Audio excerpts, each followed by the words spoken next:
These two objectives will be covered over 2 lectures. At the end of this Part 1 video, you should start to be able to distinguish between physical properties and chemical properties of matter, and classify changes of matter as physical or chemical.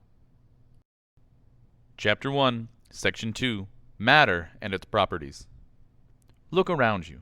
You can see a variety of objects: books, desks, chairs, and perhaps trees or buildings outside. All those things are made up of matter. But exactly what is matter? What characteristics or properties make matter what it is? In this section, you will learn the answers to these questions. Explaining what matter is involves finding properties that all matter has in common. That may seem difficult, given that matter takes so many different forms. For the moment, just consider one example of matter: a rock. The first thing you might notice is that the rock takes up space. In other words, it has volume. Volume is the amount of three-dimensional space an object occupies. All matter has volume. All matter also has a property called mass. Mass is a measure of the amount of matter. Mass is the measurement you make when using a balance. Matter can thus be defined as anything that has mass and takes up space. These two properties are the general properties of all matter. Everything is made of matter. Matter is defined as something that has volume and mass.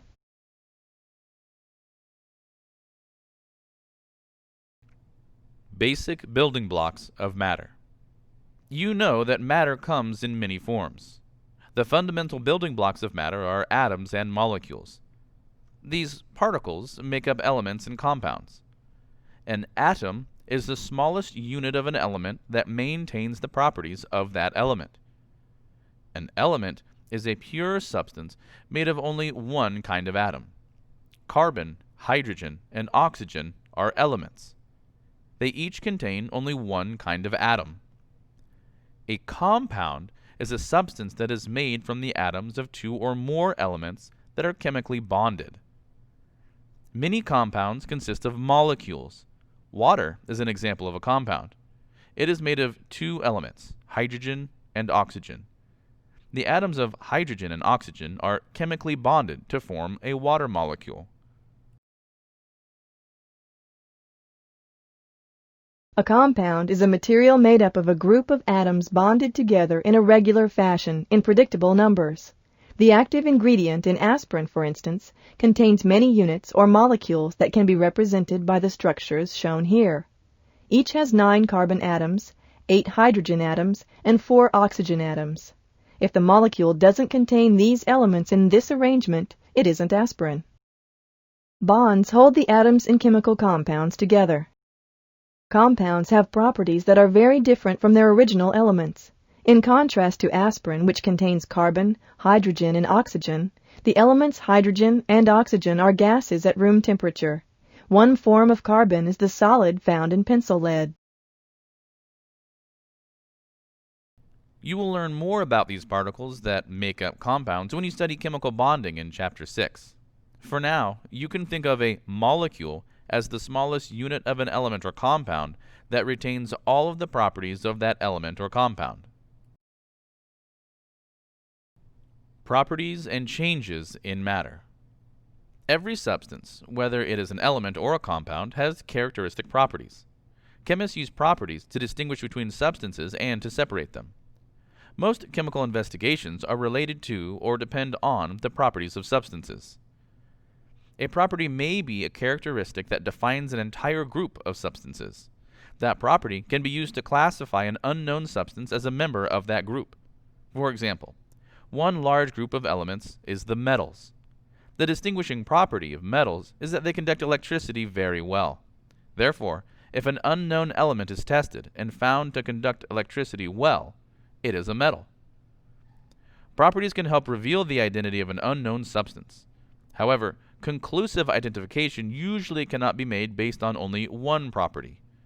Comparisons of several properties can be used together to establish the identity of the unknown. Properties are either intensive or extensive. Extensive properties depend on the amount of matter that is present. Such properties include volume, mass, and amount of energy in a substance. In contrast, intensive properties do not depend on the amount of matter present. Such properties include the melting point, boiling point, density, and ability to conduct electricity and heat. These properties are the same for a given substance regardless of how much of the substance is present. Properties can also be grouped into two general types: physical properties and chemical properties. Extensive properties depend on the amount of matter that is present. For example, the volume of water in the small beaker is 25 milliliters, and the mass of that water is 25 grams. The volume of water in the large beaker is 100 milliliters, and the mass of that water is 100 grams. Intensive properties do not depend on the amount of matter present. For example, at standard pressure, the boiling point of water is 100 degrees Celsius, no matter how much water is present.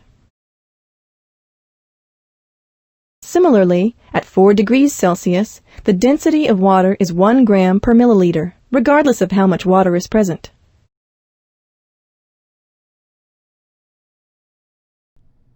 At this point, you should be starting to be able to distinguish between physical properties and chemical properties of matter, and classify changes of matter as physical or chemical.